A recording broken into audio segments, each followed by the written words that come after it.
Aloha and welcome back. So it's been a few weeks and I'm finally back in town, finally able to start working on this piece again. I'll be finishing it in this video, so that's super exciting. There is, however, less exciting news. I don't know if you've heard or are aware, but there was a massive fire on Maui, the island of Maui in Hawaii, and burned down the town of Lahaina. And so I'm going to be raffling this piece off, and the proceeds are going to go towards some of the foundations that are supporting that effort and trying to help making sure that they can get people out, that they can get them resources. And so if you're interested in joining that raffle, I'm going to be posting it on my Instagram. It's going to go live today, the 13th, and it'll end on Wednesday of this week. So there'll be 3 days to enter, and you'll have a chance to win this piece and also support the people in Hawaii. So for this piece, I had done most of the shaping already, and so primarily what was left was just a lot of sanding work. I'm going to be working my way down from 120 grit to 220 to 320, and because of the curl on the koa wood here, it's kind of a lighter grain koa, but it has a really beautiful curl, and I really want to have that really show. And so I'm going to be sanding it down probably to 800 grit, which is a lot further than I take.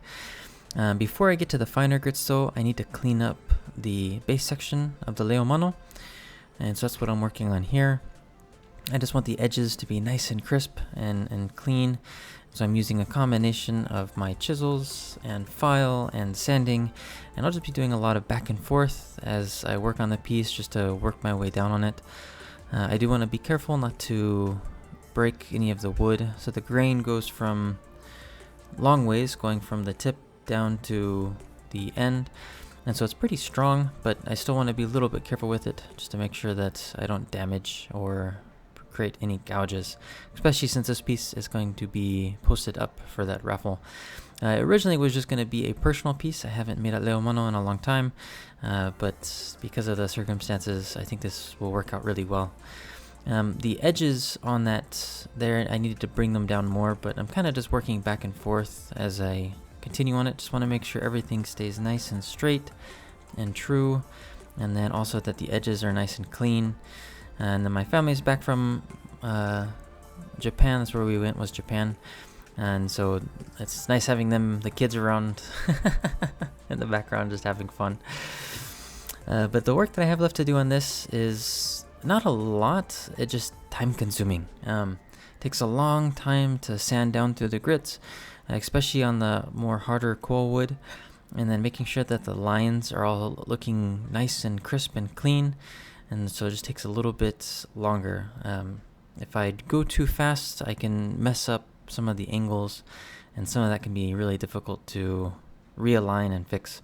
It's also not a very thick piece. It's a thinner piece, and so I don't have a whole lot of material, which means any error that I make, I don't have a lot of leeway in correcting the error, and so I have to just take my time and be very careful with it. Most of the time I speed up the footage just because it's kind of boring, but you can see here the real-time footage, it's really slow. So it does take a long time to work through these. If you're ever doing any type of woodworking and you're wanting to make it look nice, make it look clean, it just takes time. So you have to be patient and get familiar and used to the process, and don't worry about it taking a while.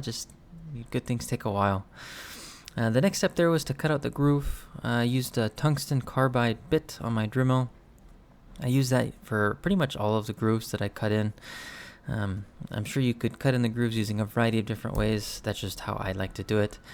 Now that I've got the groove cut in, I can get it sanded down. I'm going to be sanding it down probably to 320, and then I'll put in the teeth, sand it down again, and then once I have the teeth in is when I'll sand it down to probably 400 or 800 before I oil it. To put in the teeth, I'm going to do the same process that I usually do. I put in just a little bit of epoxy.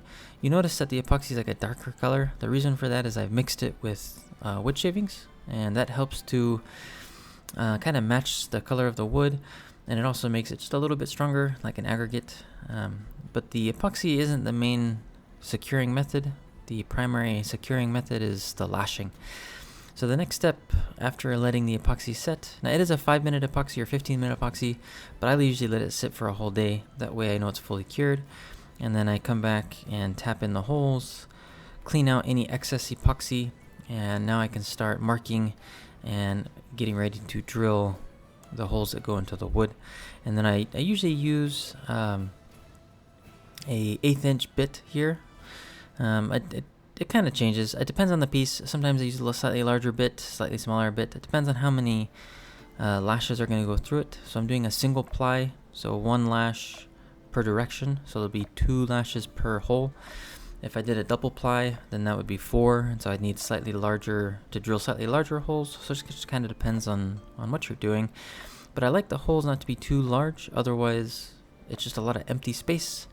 And so I like the lashing to kind of fill in that empty space and hide that. But now that I have the piece pretty much completed from the perspective of shaping and sanding, I'm just taking it down now to the 800 grit and getting it ready to oil. I'm just doing a light sand with the 800 grit. The paper I have cuts really good, but it clogs up, and so that's why I rip off small chunks at a time, and I just do little at a time until I have it completed. But now that I have it sanded, I can go ahead and oil it, and man, was I looking forward to this. Just an absolutely beautiful piece. I mean, almost looks like flames. It's crazy.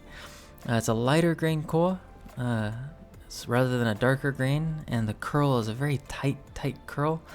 There's a lot of different looks on curls. I really like the way that this piece turns out, and the way that the curls that tight shape. It's also kind of rare for that curl to wrap all the way around like that. Usually it's just on certain sections, and on this piece it's like the entire piece. So the entire thing just looks absolutely beautiful. So now I'm just going to let it sit for about 24 hours. I'm using tung oil. The tung oil that I have sets pretty fast. It's usually about 15 hours, but I let it sit for a full 24. And then the next day I can come back and start lashing. And then I'm going to use just a triangle pattern for the lash. It's just kind of a standard pattern that I use. I have used a few other different patterns, but I like the triangle pattern the best, just because it looks the same on both sides, and so it has a nice mirrored look, and then it creates that triangle shape, which has a lot of meaning in Hawaii as well as a lot of other Polynesian islands.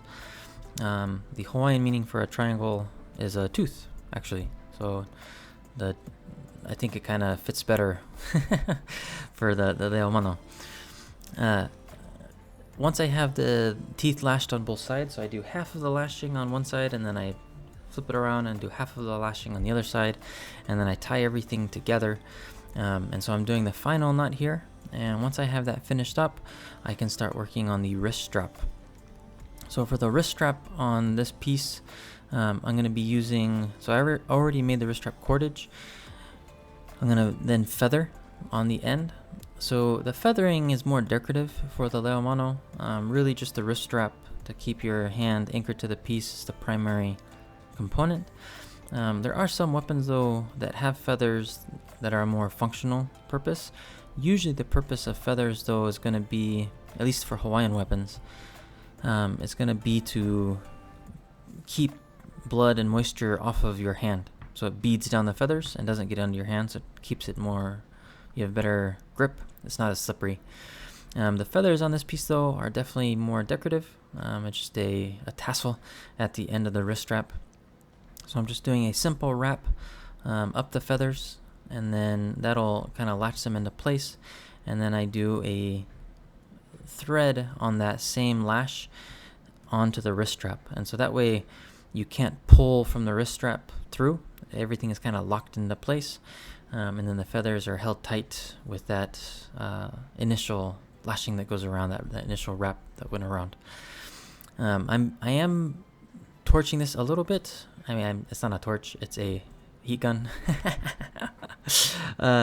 Just because the wax was kind of getting flaky, and so I wanted to remelt the wax, tighten everything up, and make it look nice and clean. And here is the finished piece. I put on a few more layers, and it looks awesome. Now this is inside of my shed, so I'm definitely going to take it outside and get a look at the natural light. You can just see those curl just go all the way down from the top to the bottom of the piece. Absolutely gorgeous piece. I love how it turned out. I'm super excited for this. I'm excited for whoever gets the piece, as well as the opportunity to help donate for Hawaii and the island of Maui and Lahaina. Well, mahalo plenty for everyone that tunes in and watches my videos. Sorry it took such a long time to get this one published. I was out for a while, but I'm back now. I have a lot of new projects coming up, so I'm super excited for that. So if you like what I do, stay tuned, give me a like and subscribe, and I'll see you next time. Mahalo.